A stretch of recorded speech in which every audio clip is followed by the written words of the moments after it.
I did 23 and a half years. I was released 2 years ago. So, to give you some background and know this, that what I'm about to speak about did not justify in any way, did not allow me to say here today, oh, it was because of this or it was because of that.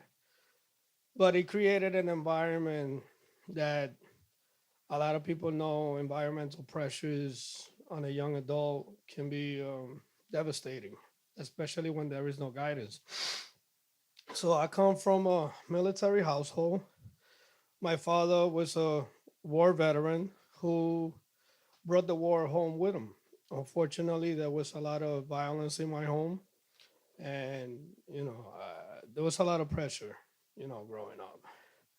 All I seen, for an example, as far as relationship was concerned, was a lot of dictatorship, a lot of this is how it is, and if not, the discipline was enforced, severely. Over a few years later, my parents, they got divorced. My stepdad, because he was my stepdad, although he raised me from a very early age, he almost killed my mother, and she had to disappear. She couldn't be on the run with me, so she sent me to live to New York with family members that I hardly knew, and they were hardly present at the home, and they didn't give a crap about me. So being displaced, cultural shock, because grew up in Puerto Rico, even though I was born here in Brooklyn. It was really tough to fit in, try to go to school. Because in Puerto Rico, I was used to the language and I was a pretty good student. I was a 4.0 student who graduated from junior high school as a high honors. But when I came here to high school, it was a whole different world. So, without guidance, any kind of rule maker or anything like that, I kind of lost myself to the streets and became a drug addict as well as an alcoholic. I ended up killing somebody doing an armed robbery in Brooklyn. And I actually executed the guy because, he got me upset. I was high and drunk and I pulled out a gun on him and he wanted to fight me because I looked like a menudo and he didn't think that I had the heart to shoot him.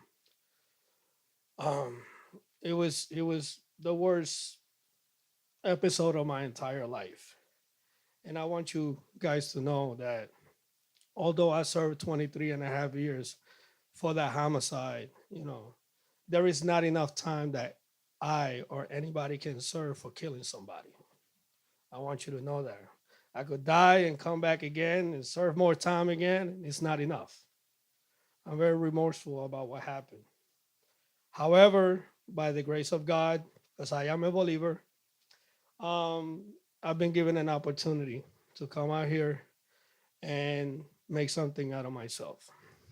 While I was in prison, I spent about 8 years in solitary confinement because, as well as being hard to fit in out here in the streets, when I went in there, it was even harder.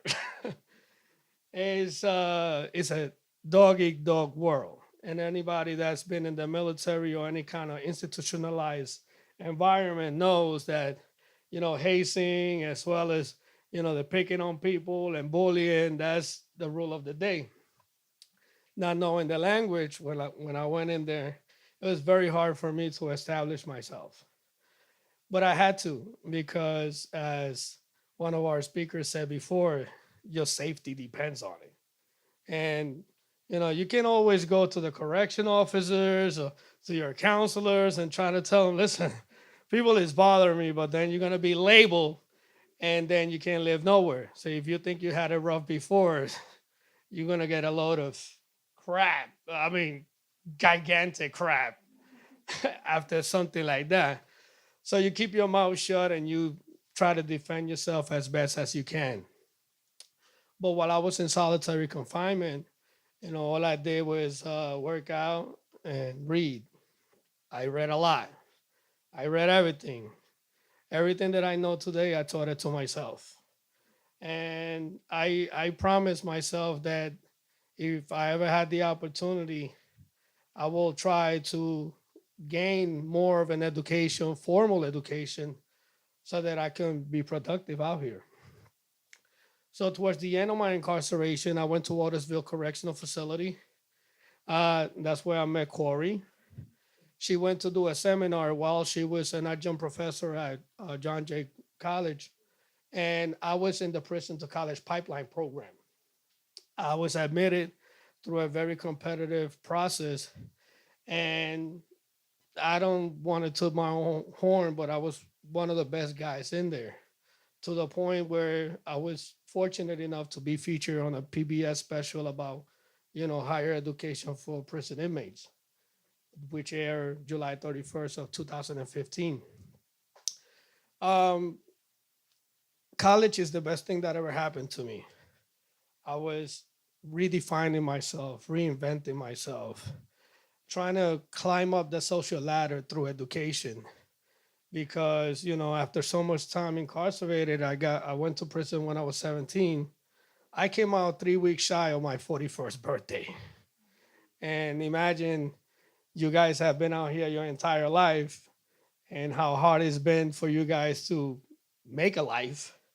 Imagine a guy starting at 41 with a criminal record, not other than a homicide, which is viewed as like the worst crime ever, which is. Although I like to say that raping somebody is the worst crime ever. But who am I to judge, right? But anyway, so it's very hard to try to make a life out of nothing, out of scratch, at the age of 41. But I've caught some breaks. I have a very supportive family, and through the John Jay College program, I've been given an opportunity to keep studying. I went to Columbia University for a scholars program last summer, which I was very happy about. And it was a great experience being at Columbia University, one of the greatest universities of the United States, besides Harvard. And I'm currently at LaGuardia. I'm a criminal justice major who hopefully will graduate within the next 2 semesters with an associate's, because my college program didn't have that much funding, so credits were very scarce. I've been accepted to John Jay. Thank you. I've been accepted to John Jay as a law and society major, but I have declined to go due to financial issues. They were trying to take some money out of my pocket from my financial aid, and I need that, So I foregone the opportunity to go there because, as it is right now, I a month and a week ago, my daughter was born, Viola Marie, and you know, with a lot of struggles, I have a humble place up in Flushing.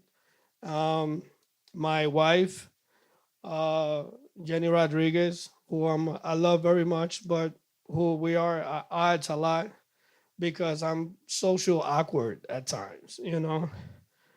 Hey, I was in prison since I was 17. You know, it's hard for me sometimes to look at situations and say, this is proper conduct, or maybe I shouldn't say this, or maybe I should do this. I'm raw. I tell you how I feel when I feel it. I don't care who's around it. I don't have a problem with you getting upset at me because what can you do to me? you know? So,